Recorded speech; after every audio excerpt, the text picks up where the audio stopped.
From every corner of the earth sits glorious architecture. Magnificent structures that allegedly have no connection, yet very similar designs. This style of architecture, riddled with elegance and purpose, can be found in your neighborhood or in the middle of nowhere. And when you walk in, you are overwhelmed with a vibrant feeling of serenity, a feeling that modern-day architecture does not provide. The concept of a timeline that once existed, where structures were created with a completely different purpose. Yet, when we take a look back at who they told us built these structures, considering the timeline and the lack of technology, the story begins to crumble. And that story was taught to us all during a time when we were too young to question it. But when you shine an unbiased light upon the history books, you'll quickly uncover the lies of his story.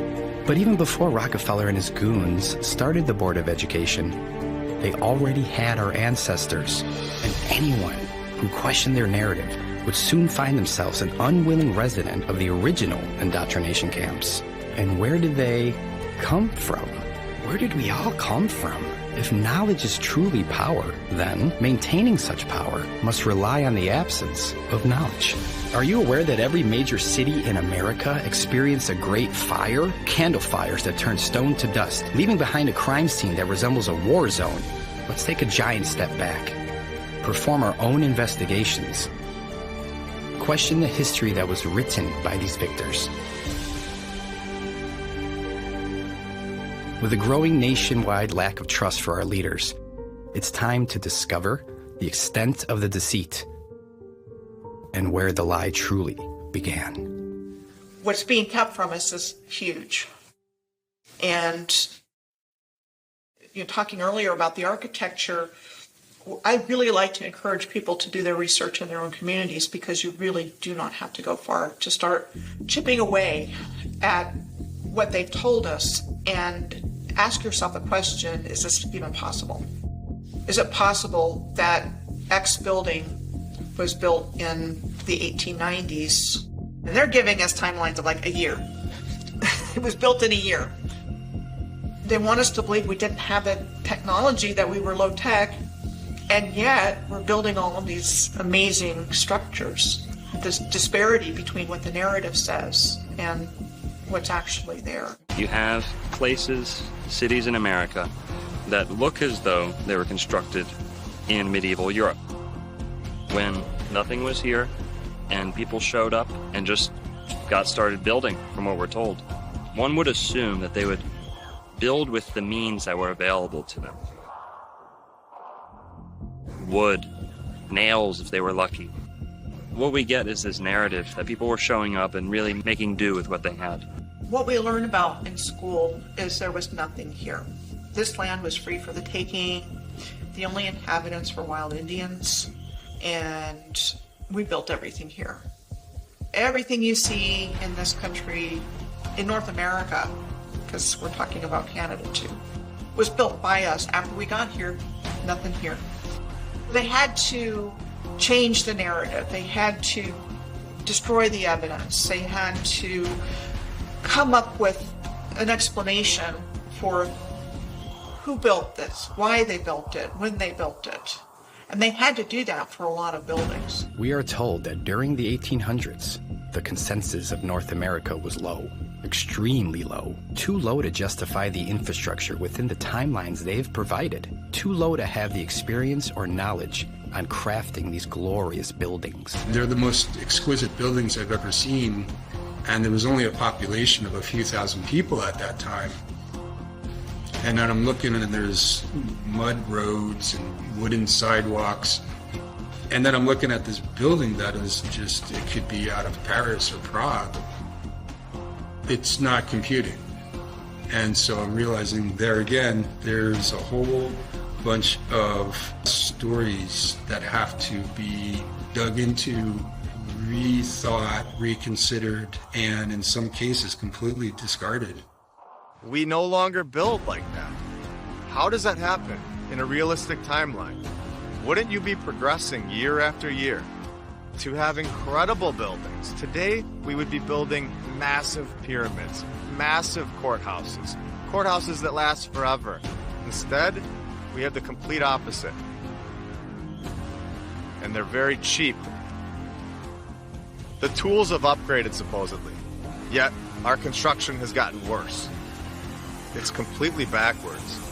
There's evidence of a worldwide culture that existed in the not too distant past, and the evidence is everywhere. It's an interesting thing because, like, I've spent a lot of my life looking into ancient history and traveling around the world searching into the past, and it isn't until recently that I realised that it's actually, I don't have to travel to Egypt or anywhere. It's all right there in Sydney and in London and in San Francisco, and it's all around the world. And once you see it, you can't unsee it. All you got to do is look at the civilization you're living in with the right type of eyes, and you're sort of looking around your city and you're going, well, hang on, what's this building doing here? And why is there a building just like that in the Philippines? Why is there one in Japan? Apparently Japan's borders were closed, weren't they? Why are we finding what we're told is Greco-Roman style architecture in every country on earth? Was it really Greco-Roman style, or is it evidence of a culture that existed, a worldwide culture that existed right around the world in a not too distant past? If I took a picture of this building behind me and asked any of these people, where do they think this building is in the world, I guarantee you most of them would say Rome or Europe somewhere. But no, it's right here in San Francisco. We have buildings like this all over the country, and they want us to believe that they were built in the early 1900s or the late 1800s with horse and buggy. And there's just no way that's true. These buildings were built by the prior civilization, master builders, the old world order. This is the architecture I'm talking about. You'll find this anywhere in New Zealand, Australia, Hong Kong, North America, South America, all over Europe. It doesn't matter where you are, this architecture is replicated. The weird thing is, they akin it to being all built around the 1870s to 1900 mark. So all of the world just shit out of nowhere at the same time. There was nothing before it. Does it make any sense? I don't think antiquity is a long time ago. I think this civilization went just before us. You know, the Edwardians are supposed to be around the time of the First World War. So within grandparents' living memory, yet we know nothing about them. It's the control mechanism that covers it up with the education system. They got the news, they got the narrative, they got, you know, the mainstream to tell you how things are, but the reality is completely different.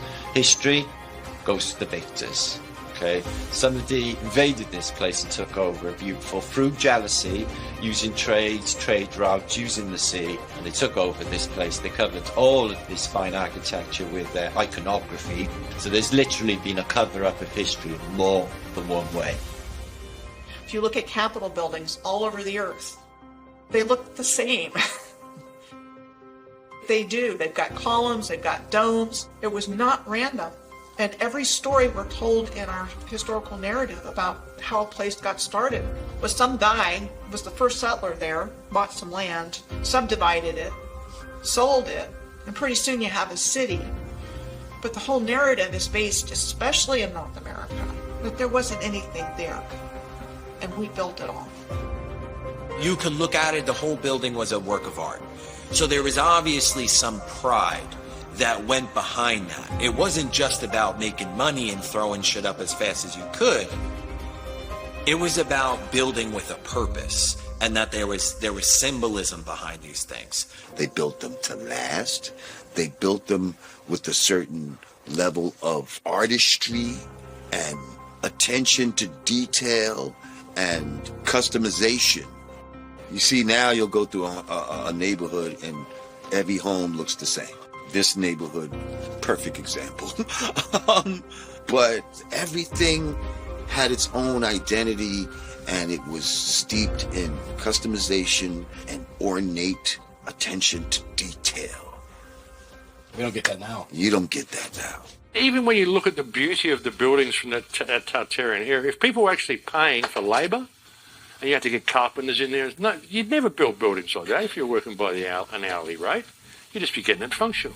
People used to build that stuff because they love to build, because beauty is actually a function. Beauty is actually a function of a creation. When you're living in a world of beauty, your soul expands, and it's expansive. You can create. You can become all that you can be. And if you can become all that you can be, you sure as hell don't need rulers. So that's why they don't want you to know about any of this sort of stuff. No, no, we're at the pinnacle of our civilization now. This is the best it gets. The best we've ever done. Look at the quality of these walls. Fuck that Gothic shit. Look at this. You know? I mean, yeah. When I was like 8 years old, I started researching the pyramids and stuff because no one knew how they were built, you know? So I started looking into ancient history. And as I said, I'd spent most of my life traveling around the world looking at all these ancient sites, and then suddenly you see this civilization that's right there under your nose. It's been there the whole time in all of our Western cities. They covered everything up. It wasn't just inserting the Dark Ages, they changed everything. So when we start even trying to piece it together through the history that they've given us, how do we know any of these places are even the names that we're told they are? How do we know any of these things? How do we know any of the history is true? Because it's not they just put it all together and just shuffle the deck and throw it out to a bunch of countries and name them whatever they want. So it's become extraordinarily difficult to try to trace it through any mainstream history records. All we've got to really go on is the architecture itself. It wasn't thousands of years ago, it was just hundreds of years ago. Even if you go down to South America and look at some of the temples down there, the edges on them, the beveling on them, this is only a few hundred years old. This is not old ancient structures. These are new walls. I've gone there and looked at them myself. You know, nothing is what they tell us. You know, everything is a lie. It's just how big the lie is. You know, and the bigger the lie is, the easier it is for people to believe it. There's a lot of architecture in the world today on every continent of buildings that are much, much larger than you would think people of our height would build. And so I gave the example of the Supreme Court building in Washington, D.C. as being one of those buildings. The Basilica, the National Shrine at Catholic University in Washington is another example. A huge, huge building. Look at the Texas state capitol. It's incredible. You've got these pillars around the whole area. It's kind of the same thing as the Vatican. I do wonder about Iolani Palace. How old is it? And one thing to look at is it took them 2 years, from 1880 to 1882. How did they build that beautiful, beautiful building? Was that building here longer?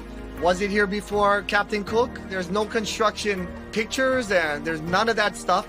So no power tools, horse and buggy. How is that even possible? When you have St. John's Cathedral in New York City, that's not a style of cathedral. That's the real McCoy. Could you imagine that being built today?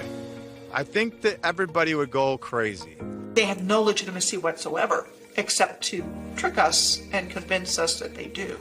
And that's how they've managed to get away with this. So they could insert themselves in and set themselves up as overlords.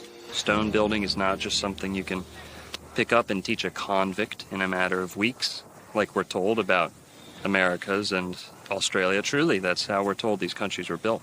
Just extremely sophisticated and technical engineering involved.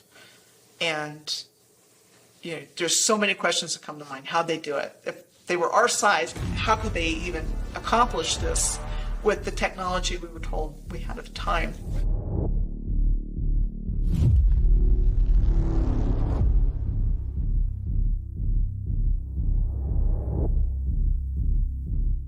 You'll find many of the banks, post offices, government centers, especially 100 years ago, were facilitated in these large, glorious stone structures. So, number one, the rulers wanted the stronger, more durable, more imposing structures for themselves. That sends a message to the people you're ruling over. We're going to play a little game here with two alternatives, right? And you or I, whoever the person deciding between these two is, I'd like for you to pretend you're a world leader. You're not a good one. You're evil and you'd like to rule the people underneath your thumb. Or you're looking to maintain control over people. Bear with me and envision these two alternatives. In the first, we have the opinion, the theory, the teachings, the paradigm that man is nothing but a carnivorous monkey in outer space, floating on a rock for no reason, in the middle of nowhere by accident. And this all got kicked off 43 bajillion years ago on a Tuesday at 6 o'clock p.m. And they can determine this with their color star charts and then, moon dust and things like that, and going on to a long, vast existence of nothing, just surviving by instinct, on par with an animal. Justification for any morals, ethics, no real pursuit of true happiness, no pursuit of harmony and understanding here on the earth. And this is all what we're living today. There's no spiritual accountability. There's no understanding of beauty. Well, on the other alternative, on this side, we have a purposeful creation, a purposeful design to not only the human being, but the entire earth, the laws of nature. No theories, only laws ingrained into existence, woven into the fabric of reality by the designer, the creator, not in a linear sense, not, back then, this many years ago or that. It doesn't work that way. This is the fabric of what we live in. There is a value placed on beauty. Why? Because God has a beautiful creation. In order to return the favor, mankind has an impulse to create beautiful things. In recent times, this has been robbed from us, but nonetheless, it's in the soul of every human being to not only value beauty, to seek it out, to place a high, high emphasis on it. This is how the ancients maintained their ways of life. Geometric, proportional laws of beauty.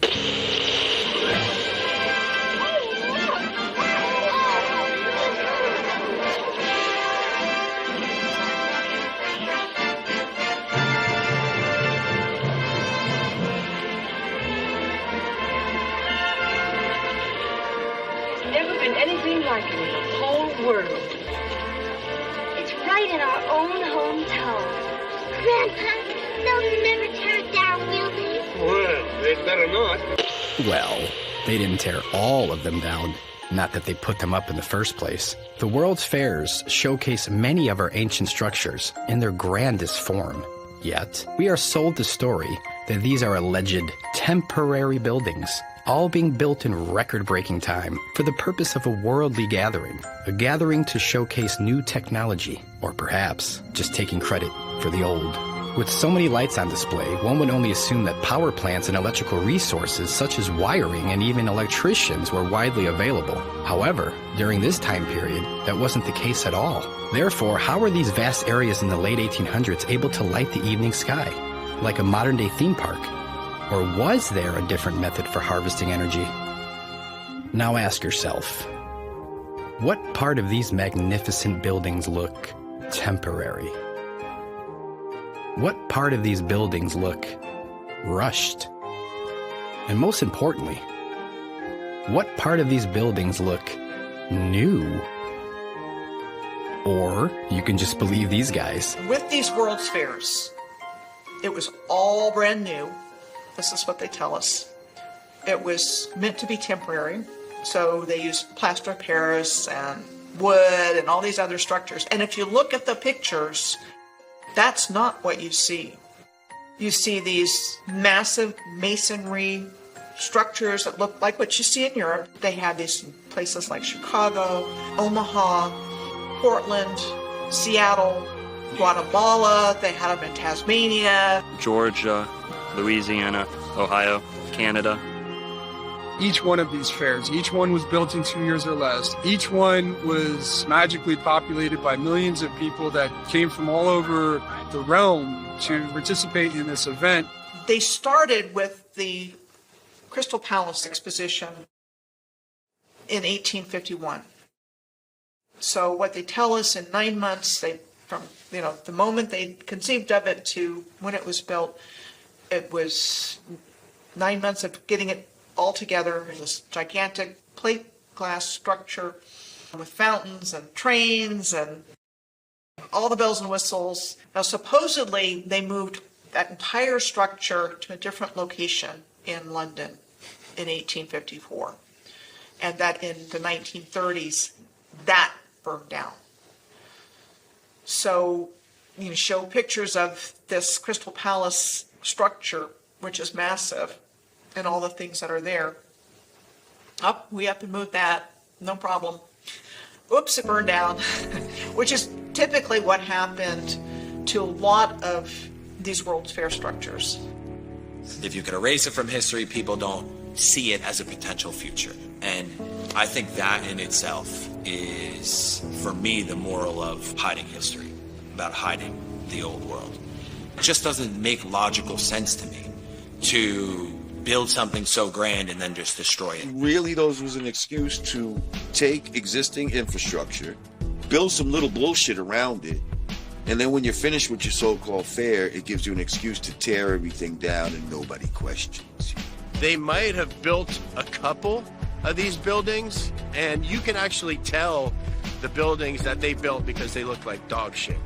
Now, we have buildings that can hold 10,000 people, huge, giant buildings that look like they were made for a larger race of people. Where they say they built it in 2 years, 600 acres, which is, I think, something like 27 million square feet. It's absolutely insane, the amount of architecture they say they built in 2 years. As an architect and somebody who's been building my entire life, designing houses and buildings for 20 years or so, the time frames that they allow for just the planning, the idea that that could just be planned out in 2 years begs credulity. They had these ornate buildings with all kind of moving sidewalks and crazy technology. They had ill things with so many lights, electricity, when electricity was supposed to be a new thing and all of that. They had shit that was like something out of a dream, bro. Well, these are the expositions. They were fully electrified. You know, some of these examples, they're electrified before electric was a thing. You know, the first electrified city was supposed to be Buffalo. First electrified building was supposed to be J.P. Morgan's in New York, all attributed to Edison. But these things, you know, some of them 1890s, fully electric, and it would have been free energy. They didn't have massive plants to generate electricity. The first one in America was in 1876, and that was the Centennial World's Fair in Philadelphia. The one in 1901 in Buffalo was a major one. The 1904 in St. Louis was Louisiana Purchase, and then the Lewis and Clark was in Portland the following year. If you define the word exposition, it's telling a story. It's setting the stage, the narration. So these World's Fairs were used as, this is the narrative that we want people to believe and go home with. The World Fairs served to get people with the new program. They said, trains, incubator babies, this is the new norm. Fast forwarding people into the modern industrial age. Everyone's wearing the same beaver hats. Everyone's wearing the same three-piece suit. You know, it seemed like individuality had ceased to exist. The World's Fairs served the purpose of indoctrinating. The World Columbian Exposition was one of the most superb. In Chicago, Illinois, formerly known as Chilaga, had some of the most beautiful stone masonry in the world. The area was nicknamed the White City, as each building was strategically painted bright white in an attempt to hide the inevitable aging of the structural entity. The mainstream narrative would lead you to believe that these megastructures were designed by the most educated and experienced architects. Right? The architect, you didn't have any formal training? What on earth would give you that idea? Isn't that what the website said, right? Your website. Your website said that the architect of this building has no formal training. That's... Here. I find that implausible. This is your website. We all do. That's why. I'm not sure if there were even any schools of architecture back then. How did they know how to do this, then? That's all we're asking. This is not built for dinosaurs, the Field Museum. It was built for something else. It's not to show off the fake dinosaur bones. It was for something else. When you walk inside, you can see the doors are much bigger than the size we are.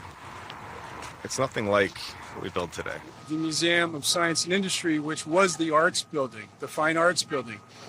And they make the argument that that was a temporary building like all the others, and the public liked it so much that they rallied to save it. So what they did is they went and rebuilt it out of granite and marble and copper and all the permanent materials that we see now. I think these are children's stories that they give us. I don't understand at all how serious-minded people can accept the story that says this building was built exactly as we see it now, but with temporary materials. And then because we liked it, it got rebuilt out of granite and marble and copper and glass. To me, that defies explanation and is much more of a fanciful tale than the idea that that building was already there and was repurposed for a fair. This one connects to the Shed Aquarium, I guarantee it, and it connects to a lot more buildings around this area. And it's not just here, it's in every single city in the world. You know we on top of water. We're on water. We on water. So we on top of water. You go in the basement, you will hit the water, hit the wall, and then sometimes when it rains, because the sewer be flooded sometimes, the water come in the basement, flood the whole basement. Oh my God. Thoughts on that? That's exactly what we're talking about. Before we leave it, press them on that. What do you got on that? Okay, so there's massive tunnel systems throughout all of these buildings everywhere in the world. Yeah. So you're telling us right now that there's tunnels. Basically, there's a basement here. This building is much bigger than we can see on the ground surface. It's a basement. It's a basement here. When the war you hit, when you go in the basement, we do rounds. What we call our rounds called the ground level, and then we got upper level. So we go downstairs to certain hallways. You will hear water hitting the walls. Wow. You have seen the tunnel systems on any of these buildings? According to the information gathered from my grandfather, who got here in Chicago in 1969. Well, before that. As far as for what we have here from the museum we're in now, from the Field Museum to the Shed Aquarium to Soldier Field, there are the pathways underneath that are all connected. It's like if you go to McCormick Place, if you go, they got the little tunnels over there too, because they be flooding over there too. Really? Yeah. So it's connected, you think? Yeah. So this whole campus, the whole campus is connected. And there's tunnels. I was told there's tunnels, you know what I'm saying? It's like the tunnels along the lake that you can go down in. And then it leads you into like a little path, but you know I heard that from somebody that he was working for 43 years. Really? Been here for 43 years. He been here for 43 years. He retired. I want to say like last week sometime. Have you ever been in them? No, sir. They won't allow access to the public. Okay. And then they only allow access to very, very few of their actual workers here. So you think that dirt in that picture downstairs? You think the dirt is actually there, and we put it there to cover up this building to make it look like it's not as big as it really is?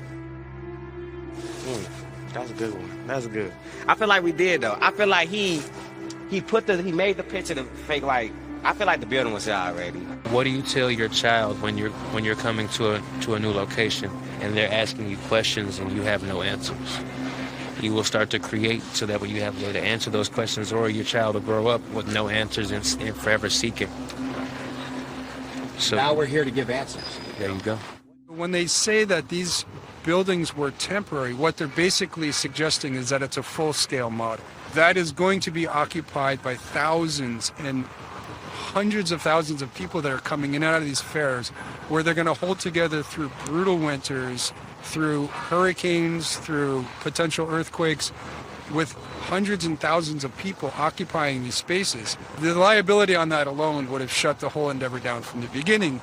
It wouldn't have been permitted. It's not the kind of thing that's permissible when you're talking about the building trades, when you're talking about a public facility where you're going to be bringing so many people.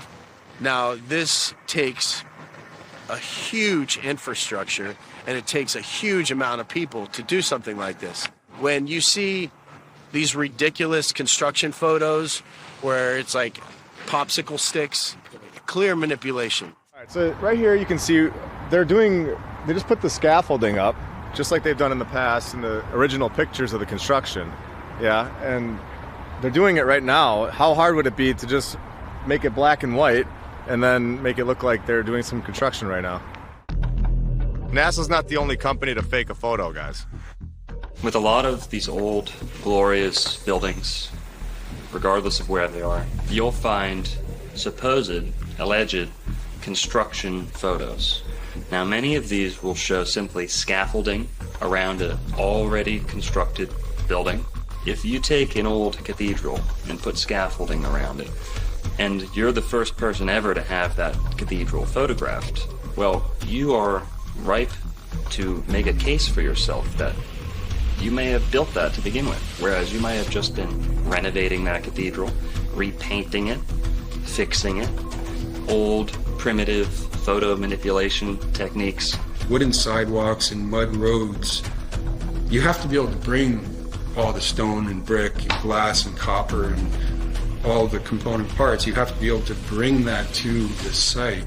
And so just the roads alone, like you can scratch and sniff any aspect of this and the story starts to crumble. But if you're printing these in books or you're presenting them like on maybe a TV documentary, let's say, and it's just an image that's going to come and go, and 99.9% right, of people looking at them are not even going to scratch their head. They're going to just say, well, there it is. There's the construction photo, and I don't need anything else, because why would I question that? That's absurd. Also, you'll find good old-fashioned cut and pasted, someone with an X-Acto knife out in a early primitive darkroom slapping together photos that actually don't belong together to begin with. This technology of its day was a sure way to make multiple images and combine them into one. There was no way the rewriters wouldn't need this for faking construction pictures. And no, it's not Photoshop, but the layering process is very similar. Victorian photography manipulation, using pencil markings and scraping techniques to draw, erase, and touch up any image desired. The easiest way to achieve your goals is to have a white background that you can remove later in the darkroom. Not uncommon for others to create trick photography and show off their masking and etching skills. For back then, this was the cutting edge of the start of this fraudulent society they've built. They take an already completed building and they whitewash the skies. They call it vanilla skies. They'll blotch out the sky and cut away from what they want to leave in the photo. They can cut away what was there and replace it with a gray or white vanilla colored sky. Vanilla sky, where the background is cut out and you can see the crop marks. You can zoom in and see where the edge of the building there's a little bit of a blurry edge. The sky that would have been the background has been disappeared. It's like, well, why would they do that? If you see one construction photo that's off, where they've painted in scaffolding, or they've taken out backgrounds, you have to stop. Why did they go to the extent to do this? You have to ask that question. And if you see hundreds of photos that are done in this way, you have to realize this was an industrial scale effort to create a narrative.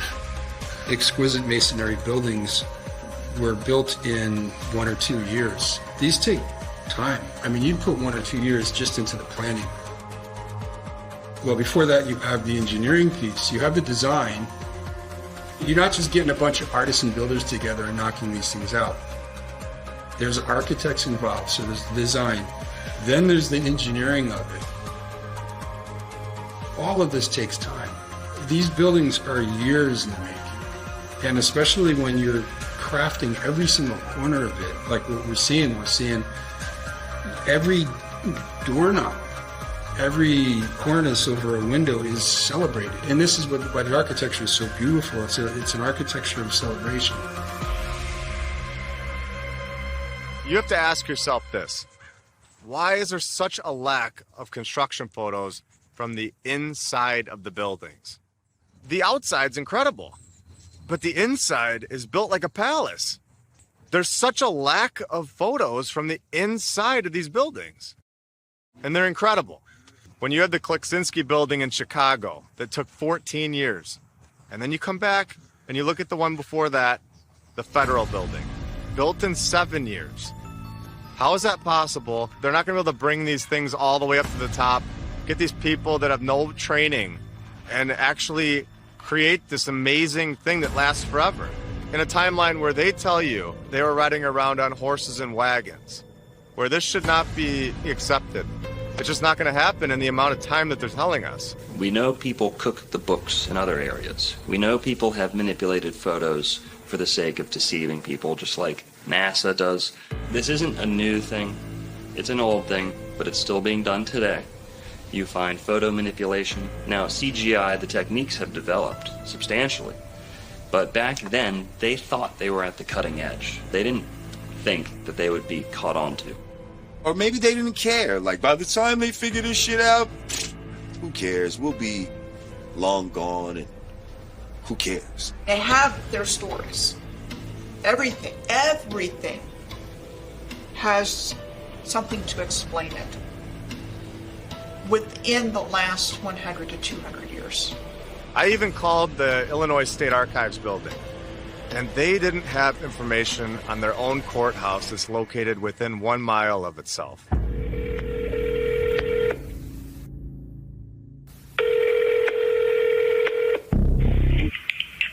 Illinois State Archives, how may I help you? Hey, I was just transferred to you because I was looking at the Supreme Court when it was built, and I was just trying to find like records on it, and it said it was saying like on their website it was saying that it was built in like a year. So I was just trying to figure out if that was true or not. I would have you tried contacting the Supreme Court? Yeah, and they sent me over to you guys. Okay. I don't know what we would have on the building itself. Let me look here. Yeah, it was saying on their website that it was the keys were given over on February 4th, 1908, but 1908 they also said that they were moving out of the old state capitol building, so I don't know, 2 months, it doesn't sound right. Yeah, that sounds kind of odd. Let's see here. I don't know if we have anything on the building itself. The stories that we've been told are basically just that. They're stories that we're repeating over and over, and we're just regurgitating what they've been telling us. You could either choose to believe it, or you could choose to research and see the truth, that these are buildings from the past civilization. I'm standing in front of the sunken ship parking garage, which is in the exact spot as the Occidental building. Now, the Occidental building was built supposedly in 1882 and was destroyed in the Great Fire. That was that giant masonry, massive 3-4 thick wall of just solid brick and stone that was somehow burned down in a fire. So this is what the modern era rolled out for us. We have the sunken ship parking garage, which is just kind of a thumb in the nose of this world that we're living in now. Yeah, salt in the wound, but I think it's just good that we remember the past and know what used to be there and the glory of the old world as it was. On a lot of these old glorious structures, you'll start seeing old cheap banners, signs just kind of get slapped on to these old glorious stone buildings. They simply don't fit together. These buildings were not intended to become money-driven establishments, and those they kept turned into such. It's funny that we never hear through the passing down of generations stories regarding any of the difficulties a nation would face building a magnitude of stone and brick palaces. Why are none of our grandparents or great-grandparents ever speaking highly of these buildings? If they were truly built in the early 1900s, do you think one of our grandparents would have been like, yeah, I was at the site and I'm so proud of building that? Or my friend, I knew somebody and he was over there building that building? Not one time. Does that sound odd? In order to build some of these buildings in a year, you'd have to have hundreds of people, like daily, sleeping there. You'd have to have people with houses located on site because they got their horse in their wagon. Are they traveling home at night? Where are these horses staying during the day when they're building these buildings? And it's just, the story doesn't add up. If it was really truly built, like they say, then there would be so much proof. And sorry, but saying that a photo wasn't available or hard to take back then, that's not going to cut it. You've taken a photo before. Why couldn't you take another one? They transported all these materials from hundreds of miles away, and it got there perfectly. There was never an issue. It just isn't logically possible. As an architect of 20 years, I have a pretty good understanding of how materials react to the elements over time. Modern infrastructure of Seattle is at best 140 years old. There's no room in that narrative for a building to be showing the type of weathering that we're seeing beyond. So just to me, that one building alone is further evidence that this city was here for a long time. To me, it's been there for centuries. I would give this building 300 years. I like to look at a building as telling its own story. I'd like to say that stones don't lie. Stones are always going to tell you the truth. And if you look at it through that lens and you let it tell its own story, then something else emerges entirely. There are blocks, stones used in some of the constructions of places like Machu Picchu, even St. Augustine, Florida, just sitting there, a hewn stone that no amount of men could have dragged. It would have taken something larger, something more technologically assisted. That is, of course, unless we're talking about people of substantial size. In many ancient books all over the world, they speak of giants that existed and alongside what we would call regular-sized people now. People who were larger might have had an easier time hauling, hewing, placing, arranging stones of this size that we see in the megaliths of the Americas, that we see in the megaliths of the whole world, may have been the result of giants.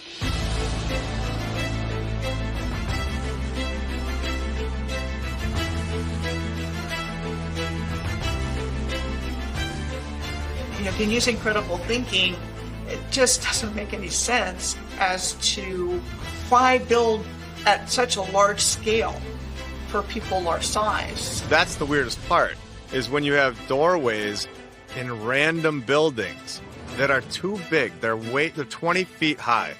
Why would you build a door frame that's 20 feet high for a population that is so small? Why would a regular-sized human, not just why, but how would a regular-sized human make something so massive? It just boggles the mind. Why do 6-foot men and 5-foot women need that? We don't do that. We build door frames that are proportionate to our size. They're just absolutely huge. No sense whatsoever. Church is exactly the same. They have just massive doors, and just like you go through a little door here to get in there. I noticed when I was in Europe last, they had some doors that took photographs of, and the lock on the door was up here. Yeah, the taller people. You have these door frames that are in stone. You can't take them away. And they're 20 feet in the air or taller. And then you have our door frame that we build inside of the door frame so that we fit through normally. We're much shorter than they were as a civilization. Think about it. You'd have to be a fucking moron to build a door that's 30 or 40 feet high if you're 6 foot tall, and you can't even reach the doorknob. Across this plain, we find much evidence, abounding evidence of giants, not only in the major city centers of this world, but in the burial mounds and ancient ruins of the old world. And what you find around the major city centers is giant doorways.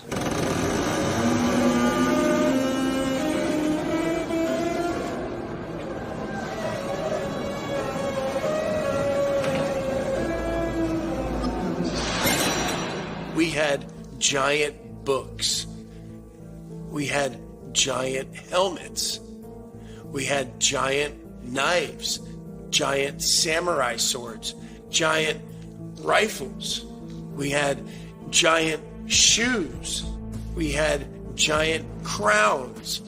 We had giant typewriters, giant bells.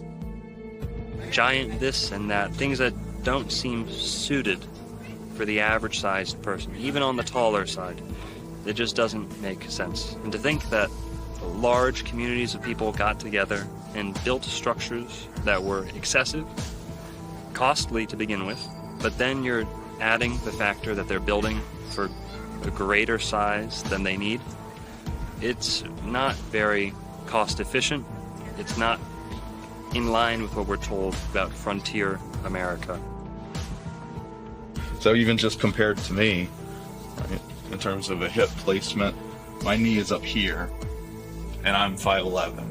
So these are really large individuals. Really large individuals. And then when you think about it, it's not even that big of a deal, really. Like, what's the big deal if there was giant people?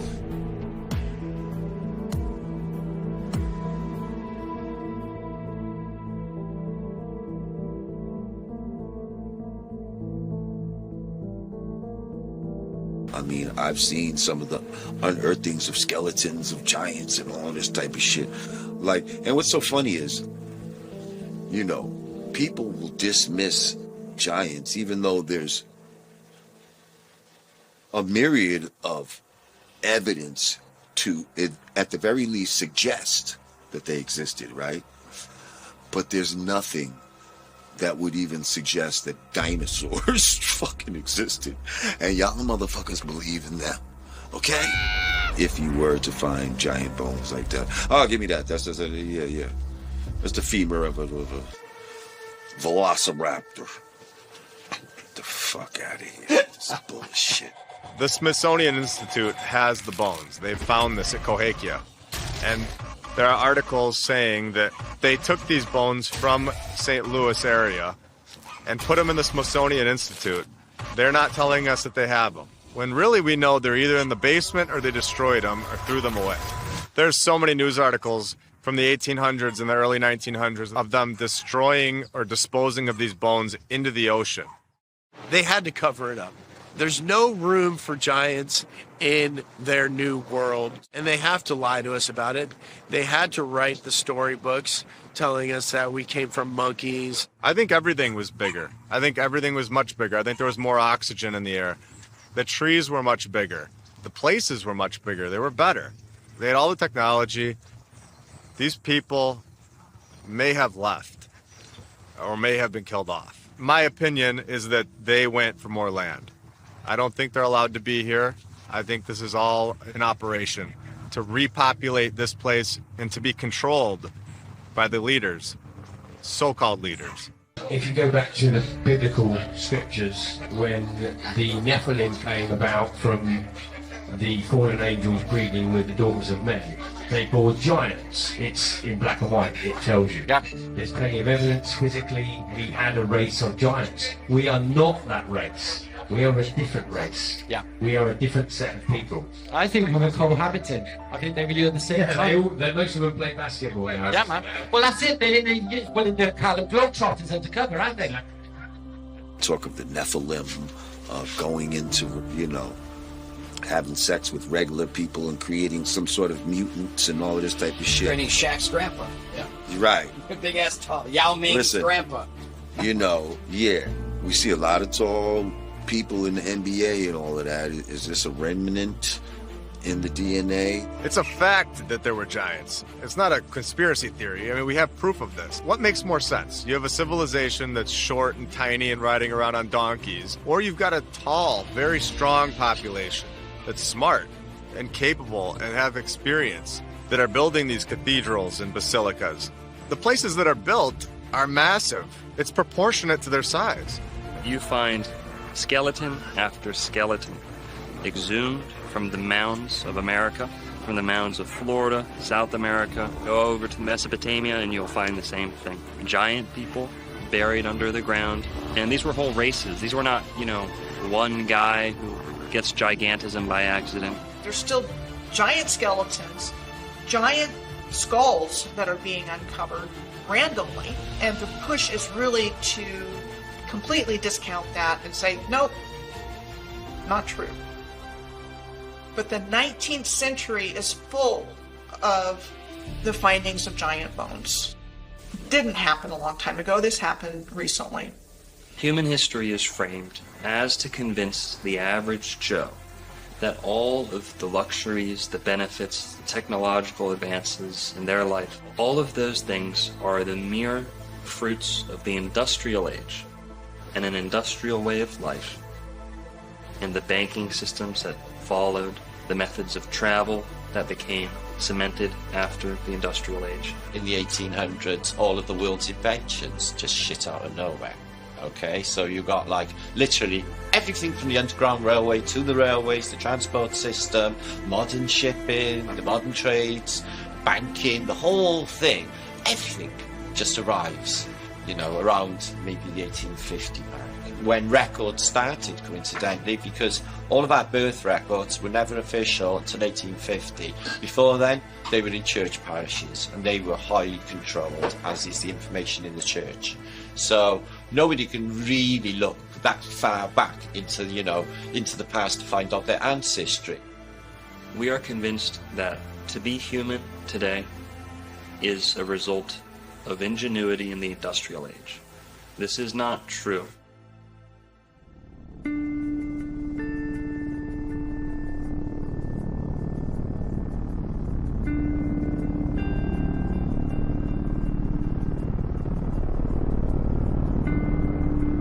Another element of history they've conveniently helped you forget about.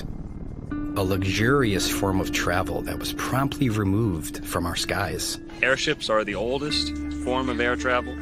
They're the most time-tested. Now, they've been taken out of circulation. A lot of people have the false misconception that if you were traveling on an airship, you would be confined to the little cabins that were suspended from the bottom. You know, like the pilot's cockpit. You'd probably feel a little iffy about those coming down, being on the bottom of the ship.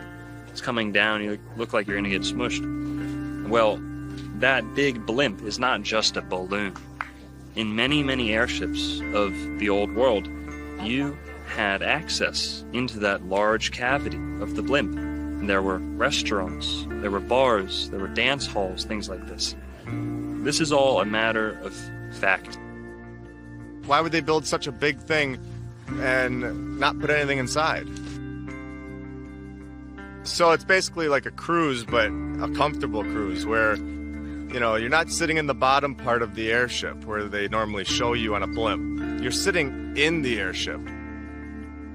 It's a beautiful place. A beautiful, easy, graceful method of travel, flush down the drains. They're actually safer than airplanes. And what we had was a mass media event in the form of the Hindenburg, which actually scared most of the world's population away from ever getting in an airship again.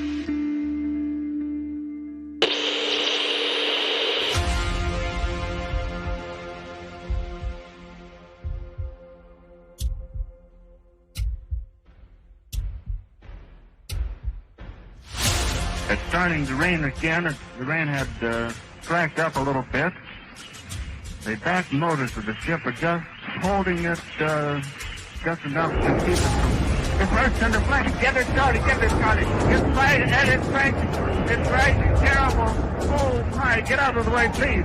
It's bursting into flames and it's falling on the mooring pads and all the folks between it. This is terrible. This is one of the worst catastrophes in the world.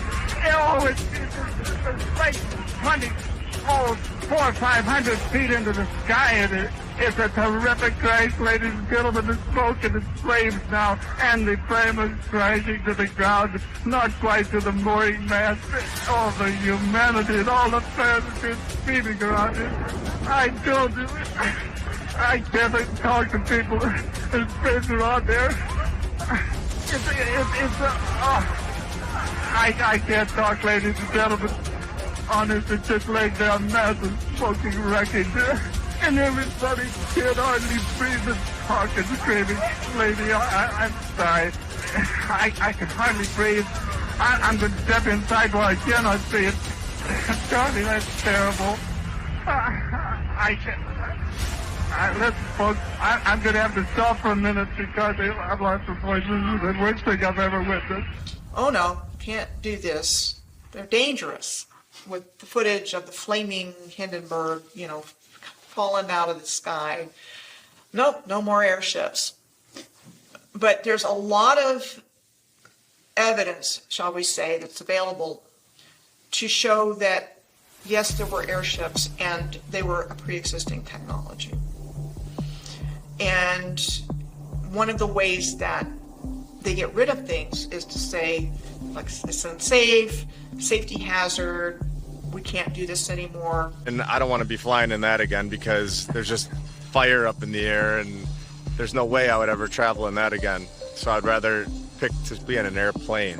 Let's stick with our helicopters and our airplanes, and we're going to can airships. What's a more tranquil form of travel? Airship or airplane? You can't tell me that everyone isn't terrified getting up on that tarmac and taking off on an airplane. On an airplane, you're stuck. You've got 60 to 100 people stuck on this little plane. You can't travel that far with the tanks that they have. With an airship, you can travel very far, and you can travel with a lot of people. You could take mass amounts of people to these other lands that are much further than we could ever imagine. The airships of Germany were touching down in Opelika, Florida for years. And Glenn Curtis, the man who opened up that Opelika airport, is a man embroiled in scandal So if anyone's telling lies here, it's those guys. Glenn Curtis was nicknamed fastest man alive for breaking top speed records on a motorcycle using gas engines.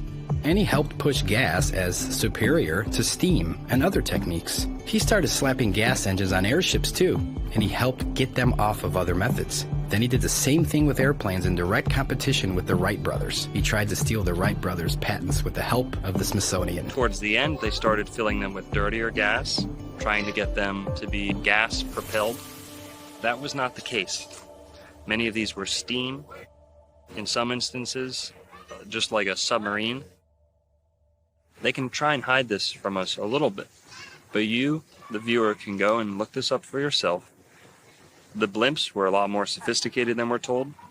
And going back to the comparison between airplane and blimp, they can literally and metaphorically bottleneck the costs of travel by only allowing so many people on to this tiny little tube that's traveling so fast, so dangerous. Oh, let this go by. Speaking of modern day airplanes, you can only fit maybe a couple hundred onto an airplane when you could fit a couple thousand onto an airship. Number one, it's graceful, but number two, you can fit way more people. You can have way more facilities on that. It's like almost like a traveling city. So the airships provided something that airplanes don't.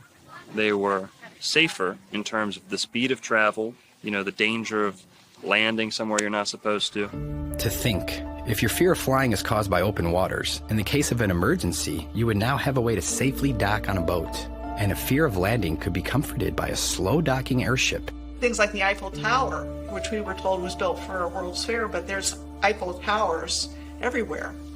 This will give you an opportunity for a balloon to come in to your city and moor up, and you get straight out, and it delivers you to the place where you want to be. Now, don't think this is beyond the bounds of possibility. They actually did it. Hindenburg used to couple up to the top of the Empire State Building. The doorway would come out, gantry would come out, and everyone would climb out of the Zeppelin into the Empire State Building. And they've done it in LA, in Chicago. These balloons were the transport of the day. Believe it or not, it was not uncommon for people to fly their airships straight into downtown New York City and to dock those airships in the steeples, in the finials, the towers, the spires of places like New York City, Chicago, major cities in Germany, England, you name it. Airships were docking. They would offload people into the tippy tops of buildings. I think that there was more than just airships. I think that the technology goes further than that. I think that these things were much more powerful, and I think that they went further than we can ever imagine, to lands that we're not told about. Behind the scenes, they are still making these, but we wouldn't have access for making our own. If you wanted to build an airship today, you can't, because NASA owns 99% of the helium. The tech back then was possibly even more than what we have now. There's videos in the 1930s, 1940s of hoverboards and portable scooters that ran off of electricity. They used to have self-parking cars. Right when photography was invented, you have these electric trolleys running wireless around cities. 20 years later, they'd all be breaking down, then went on to wires, then went on to the slower Edison electric grid. And remember that they have much, much more than what they're giving us. They are slowly giving us back the technology that was once here, that they found from the previous civilization. It's funny, right? Because they drop it back in doses, pretend like they're the heroes to reintroduce it. But meanwhile, that very thing that was designed to create freedom and creativity within humanity is now spun to be used for manipulation and control. But it's dropped in those doses where we just accept it, and the line gets pushed further and further and further, and people just sit back and they're just like, this is life.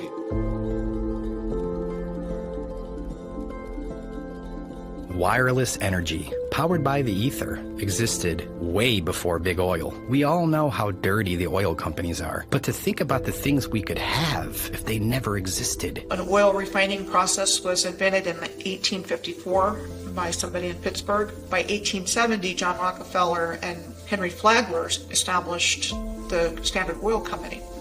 And so it was like they needed to get a replacement energy source as quickly as possible.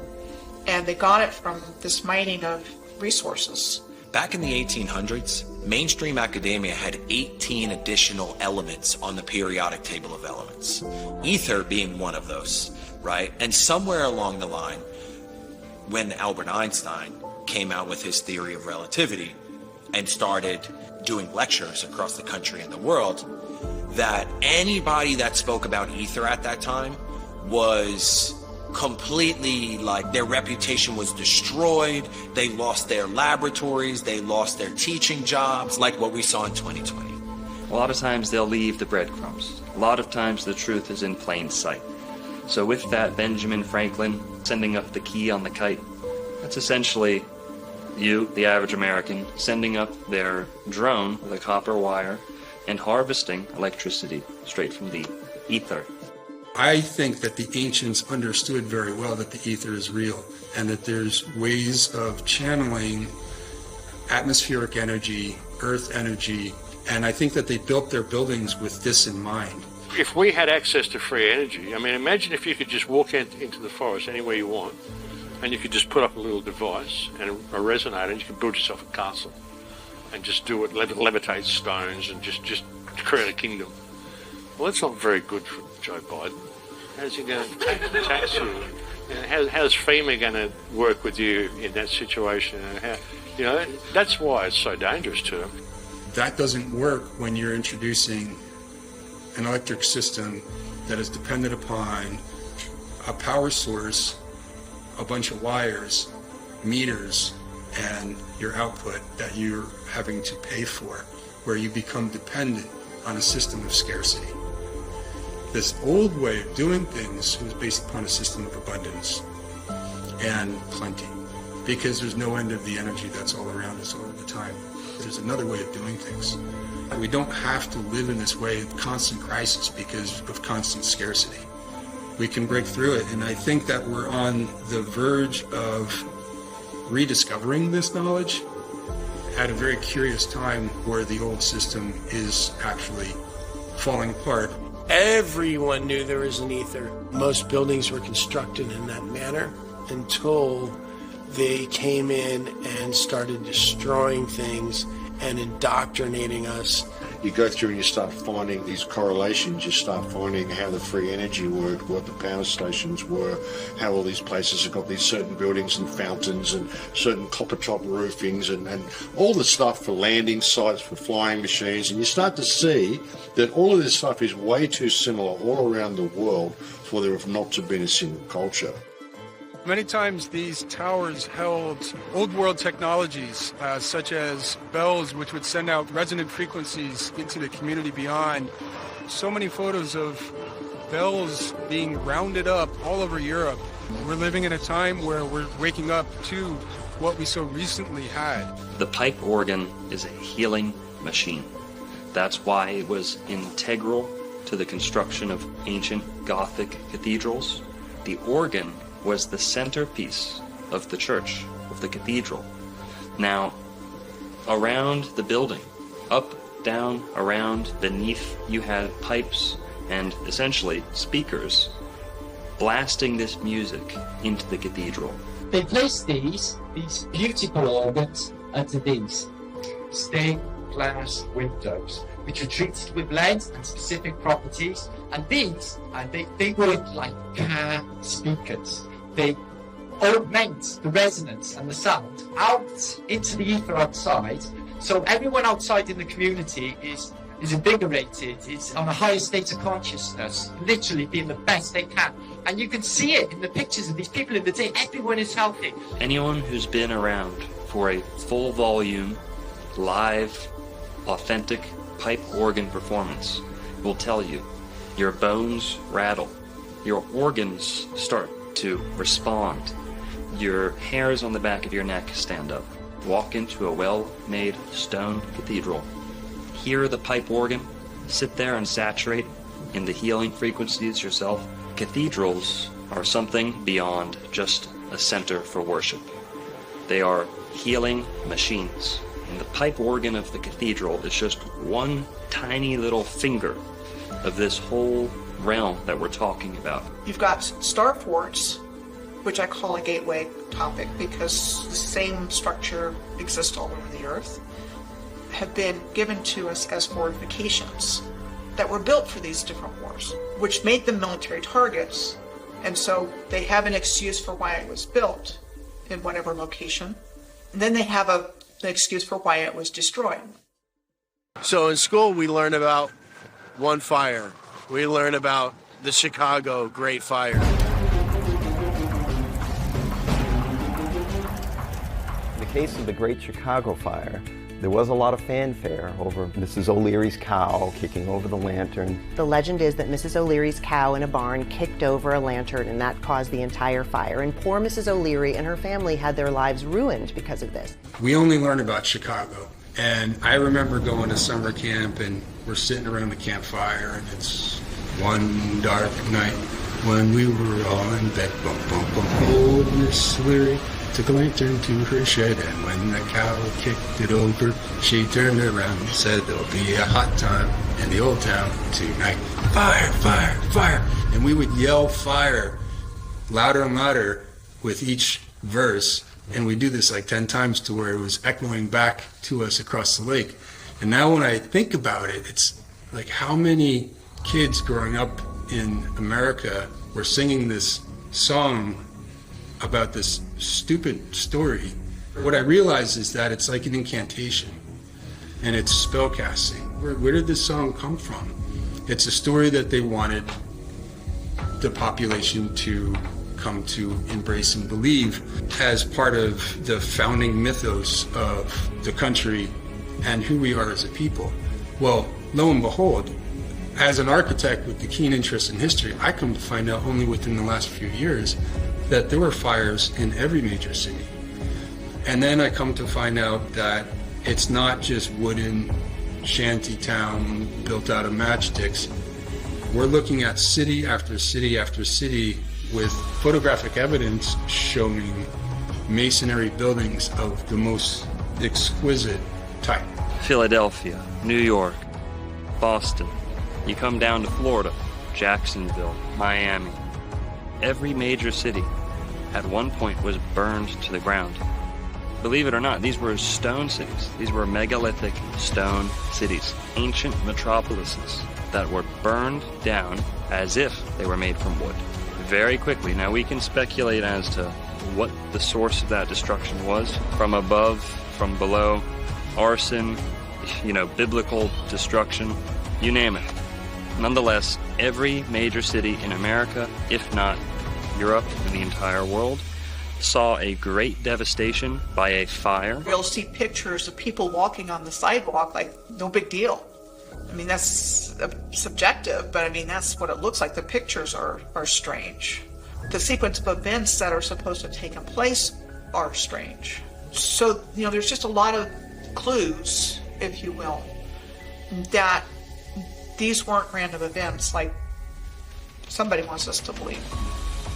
If you look at photos of even the buildings that still exist of the old world, they always give a backstory for why they took them down, but it's just curious why so many towers are missing now. And so Pioneer Square is one of those examples. And this was built in the immediate aftermath of the fire in 1889. Is curious because it appears on a real estate map from before the fire in a fully and intact form. In order for stone to burn down, it has to reach 2,000 degrees Fahrenheit. House fire reaches the temperature of 1,000 degrees. That's half. It's impossible for any stone building to be burning down. The 1800s and earlier fires may have been fake. They try to explain away multiple buildings with fire stories and multiple courthouses built on the same site in just a year with the same architect, and they're just demolishing these buildings. This is exactly why my fireplace right here is made of brick and stone because it doesn't melt. You got to be an idiot to think that these forest fires are going to be melting brick and stone. Use your head, guys. As they are busy dismantling it in the 3D reality that we experience, it was part of a program to dismantle the old world and shock us into an acceptance of basically the new world order. And that's why I wanted to speak to you today about the new world taking shape around us, about the prospects for a new world order now within our reach. It's the new order, Babylon banging down your door. The war pigs hungry for war. We rally the troops and rest sword, once and for all. It's the new order, Babylon begging for your soul. They coming and they want control. Yeah, they coming. We burn their system to the floor, once and for all. Listen, it's time to wake the fuck up.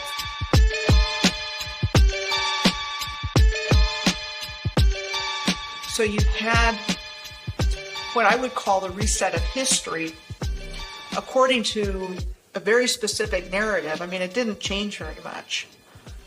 And using the media like they do today to publish it, print it, this is what happened, these are all the details, these are all the people involved, we got it down on record. So again, they're saying, okay, everything was built out of wood, like a Hollywood movie set. Didn't hold up, it caught fire. So we came in and we built all of these beautiful structures to make sure they wouldn't burn down again. And that is told repeatedly. You look at any major city, they suffered this same fate. And I don't think it's a simple matter of, oh, they were just so stupid. They didn't know. They put candles all over the place and let their cities keep setting on fire. The stone courthouses, the stone banks, into smithereens.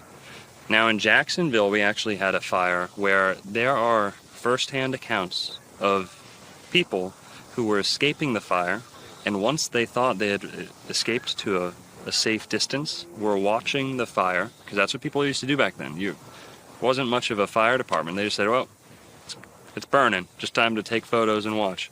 And what they actually did was they were sitting up on a hill watching Jacksonville burn. They said that things on their persons started spontaneously combusting. Pocket watches, buttons, things that were made of certain materials were combusting. This was happening back in the late 1800s, early 1900s. Cities would spontaneously combust with no sufficient cause, no suitable explanation. But they're in a covered carriage. What happens? Materials on their body are still spontaneously combusting, out of nowhere, sparking into flames. Now, how could that be the case if this is a local fire spreading to anything that it touches? These people were hundreds of yards away, if not more, from the fire. There weren't embers falling on them that they couldn't see, because like I said, they were already in the cab.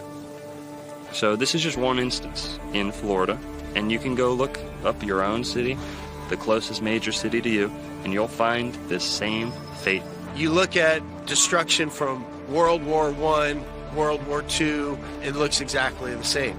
So these weapons have been around for a long time. The biggest factor to 9/11 was the erasure of evidence. Erasing the evidence of the wrongdoings of the government, the financial institutions, you name it. You had evidence being destroyed. What do they call it? Jewish lightning? For lack of a better word, insurance fraud, destruction of evidence. Those two typically go hand in hand when we're talking about buildings falling down out of thin air.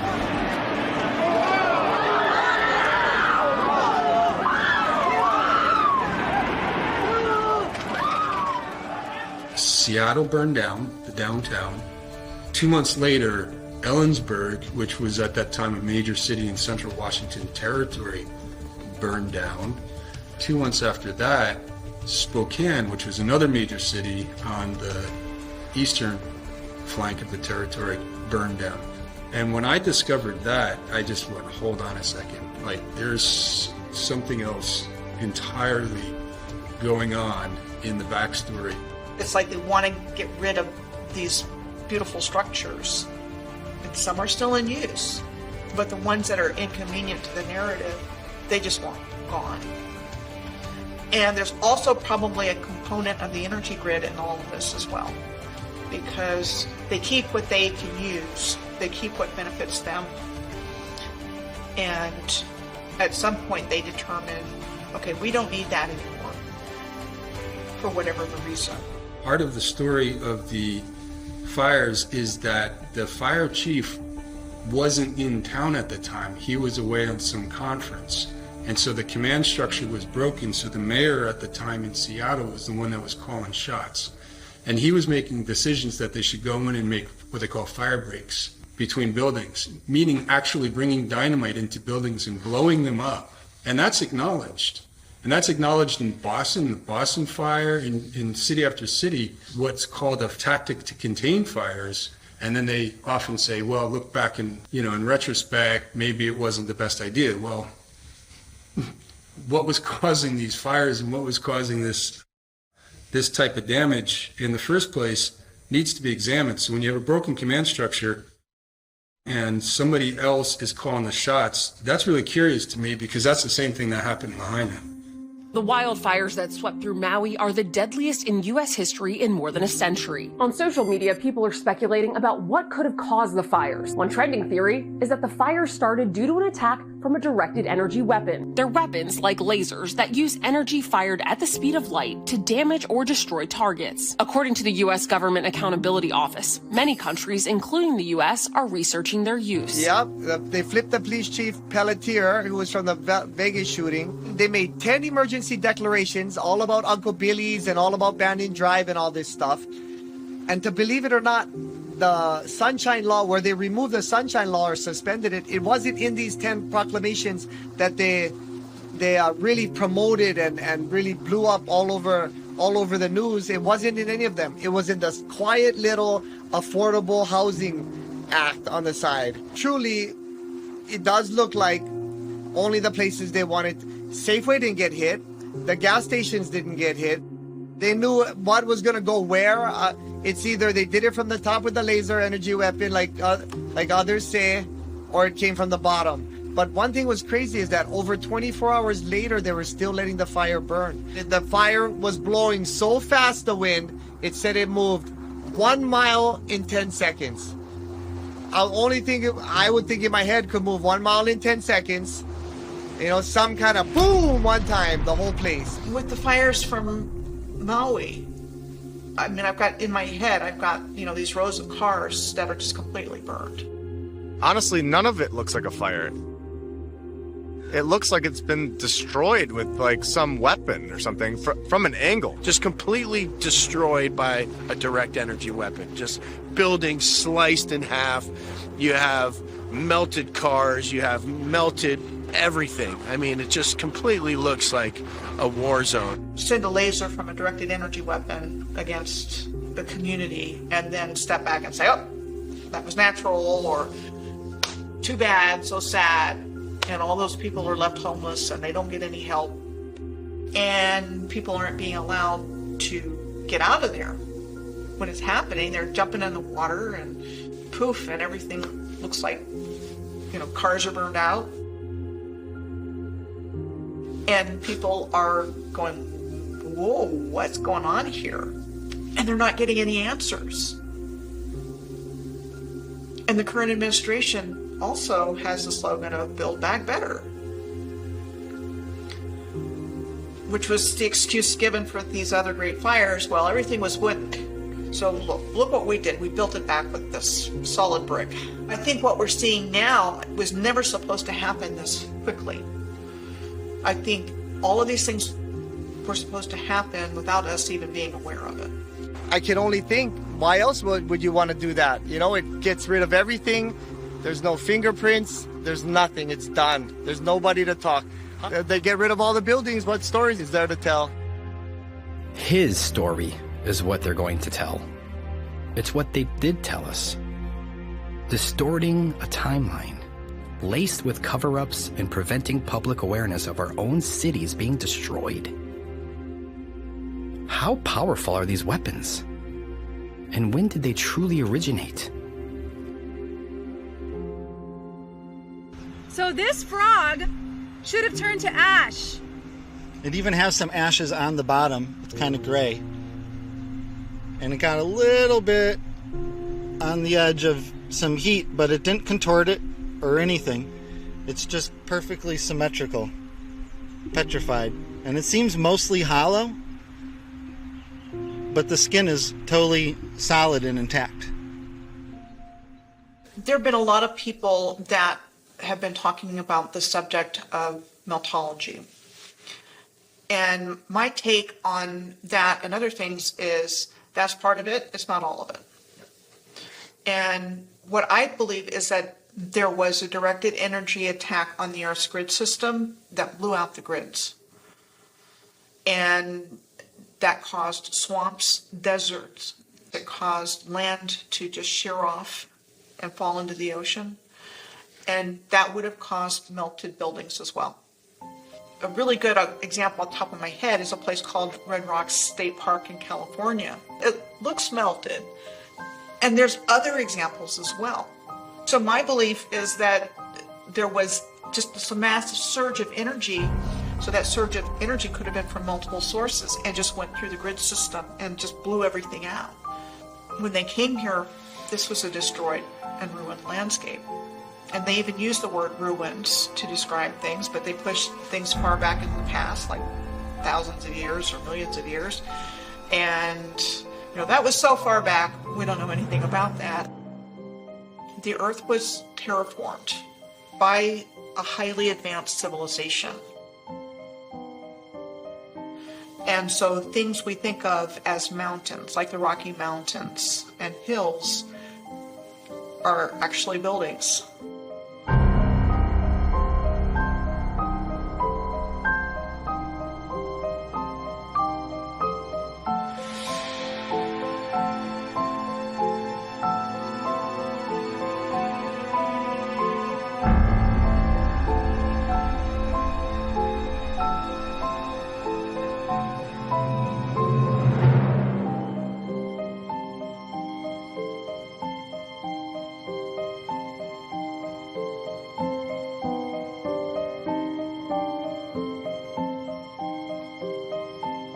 When you look at the city of San Francisco in the early 1870s, and not a soul around, vast emptiness with a fully intact city, and nothing's out of place except that there's no people. And so what it looks like to me is they went into a city that was already there.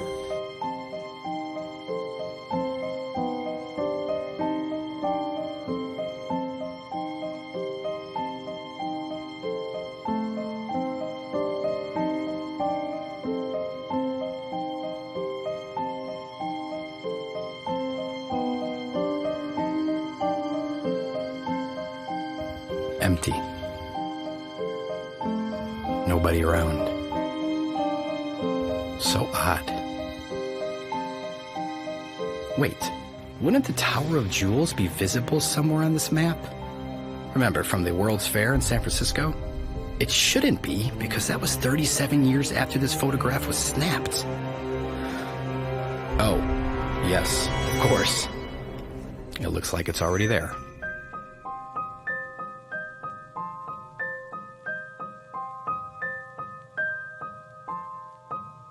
With the World Fairs, it does seem that the purpose of them was to provide us with a new narrative and bring the population to them, just overwhelm them with this fantastical realm that they were now going to internalize and then burn it down in almost like a ritualistic fashion to sear this into the consciousness of the people.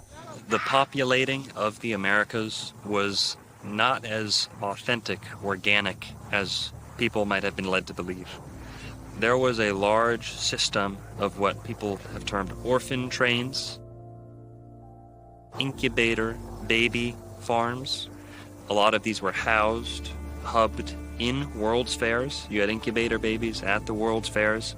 Buy an Asian baby, buy a Filipino, buy an African baby.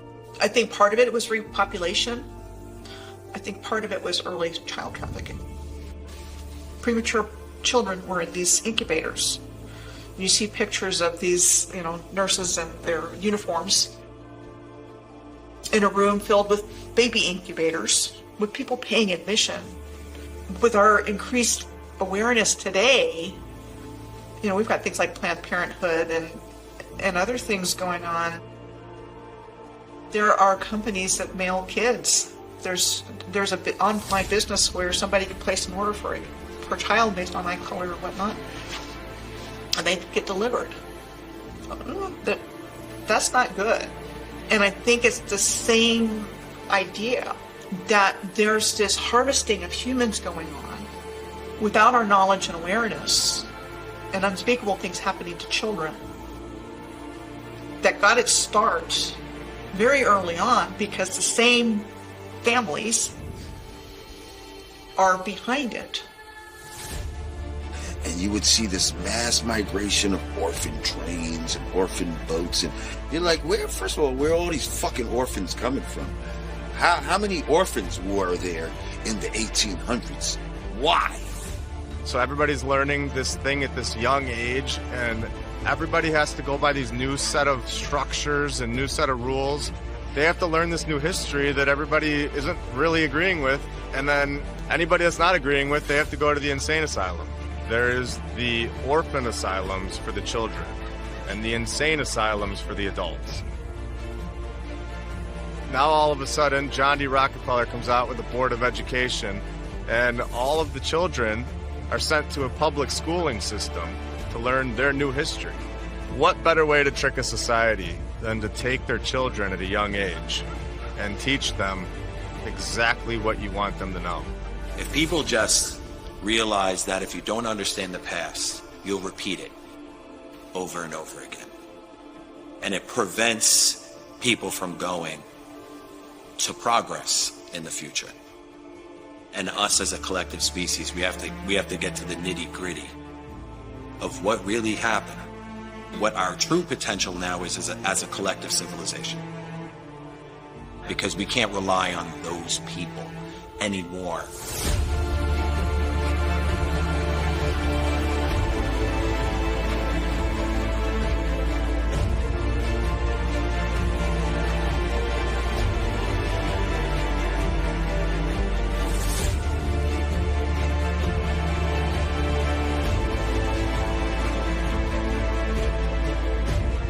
How does any of us know? And I would ask my father this all the time. I would say, Dad, how do you know you have a great grandpa? How do you know? None of us know. It's the truth, Those are things, and people can sit there and say, you guys are off your rockers talking about this stuff, but I mean, look who we're accepting the official story from. All I've ever known my whole life is that we don't know how we got here, and we don't know why, we don't know when. If Americans are sitting there one day and say, I don't know how I got here, I don't know why, and I don't know when, well, then you've been reset.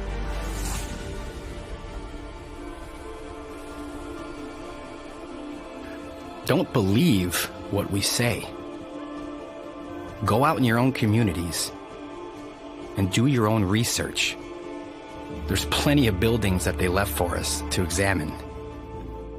Once we can all wake up collectively, then we can come to realize what they have truly done to us.